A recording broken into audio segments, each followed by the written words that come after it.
They did, which leads me to my next topic. You teased the William Contreras one, and we're going to get to that. But I think it's interesting to go from Orioles to Astros because the Astros are maybe showing us the future of the Orioles when they get 7, 8 years down the line. Is this the end of a dynasty? It's been a brutal start, and I think we tweeted this out at Just Baseball. I think they got off to a 7-16 start, and no team has ever started off that poorly and made the playoffs. If there's a team that could do it, it's the Houston Astros, but they've just been ravaged by injuries with that starting rotation. You get Verlander back, Javier goes down. Framber's still in this limbo where you don't know. Is he going to need some surgery on that elbow? Is he going to be back this year? Lance McCullers has been in purgatory for years, it feels like. When are they ever going to see him back? Hopefully they get Urquidy, but they have, and also Garcia, but they have a lot of young guys in this rotation that are just not holding up.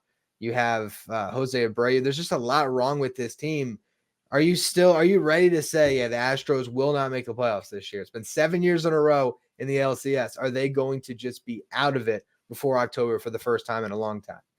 I'm not ready to make that statement just yet. I'd be more inclined to say something like that about the St. Louis Cardinals, right? But I think the Astros, with such a veteran squad that they have, can be patient enough to know that, okay, it might take all 162 to lock this thing down, right? There are some seasons, particularly in the AL West the last couple of years, where the Astros, were kind of the front runners all season long, and it was just maintenance, right? And then you can even kind of tweak things accordingly for the final week or two to get your rotation in order. And now this might be one where, hey guys, we're really going to have to put the pedal to the metal all the way through September. And I think they'll be able to do that, right? Like, look, they're behind the 8 ball in many ways. But I'm not ultimately not ready to rule them out.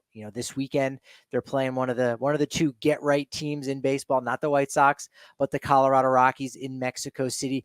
That can obviously be momentous for them in shifting things. They just got back Justin Verlander, as you mentioned. That's going to be critical for their rotation. And you know what? They are getting those contributions from Altuve, Kyle Tucker. Yordan Alvarez has been good. He still has another notch to go up. And then Jeremy Pena, Yainer Diaz are two guys that have been, providing, contributions on both sides of the ball. So there's still some things that are going well, but in general, they haven't been going great for first-year manager Joe Espada, and that's where it really becomes tricky in general.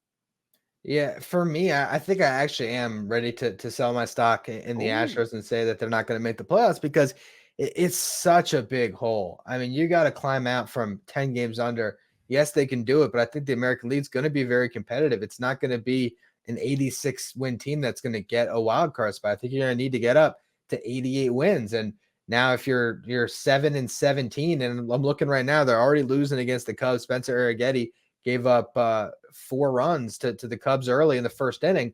And so maybe they fall to 7-18. They might get right, but they're 11 games under and you're 25 games into the season. So to me, it's just a matter of this rotation. If you told me that they're going to get Framber back and they're going to have Javier back soon, and they'll have that 1-2-3 of Verlander, Javier, Framber with Ronel Blanco in the mix, all right. Like now I can buy in. But right now I'm seeing every fifth day you got Hunter Brown, JP France, Spencer Arrighetti, like that bottom three of the rotation, it's killing them. And then the bullpen hasn't been good, although I think that'll steady itself. I don't expect Josh Hader to be terrible all year. I think they'll find a way to have a good bullpen, but it's tough when you are playing from behind.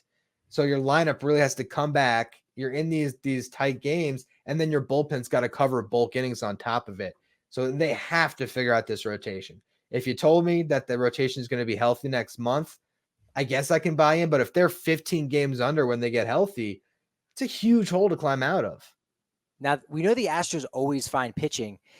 They just need to find all of it this 1 year. That becomes, a lot more difficult. It's funny when you say, being 10 games under 500, if they lose today on Wednesday, you go to 11 games under, and that's a daunting number. But a loss today means they're 6 games back of first place of the Seattle Mariners. That doesn't seem as bad. That doesn't seem as unsurmountable. That's just for the division, right? And maybe the West only has the one team, the division winner. But I think when you look at it from games behind, that could be a number where you tweak it a little bit and say, okay, maybe it's not as daunting, right? Jose Abreu, he can't possibly be this bad both at the plate and defensively. You said Josh Hader, right? 8.32 ERA.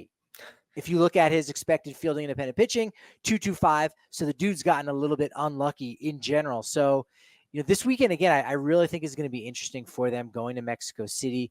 That could possibly, turn things over for them just a little bit. And I think maybe the saving grace is the fact that, a team like the Mariners, who I got to see over the weekend, they look really solid. They're only one game over 500. The Rangers are 12-12. So the division for them, thankfully, has not totally run away with things like in the East with the Orioles and Yankees, or in the Central with the Guardians. So I think that's been probably the biggest indicator for why I'm not ready to go all out on them just yet.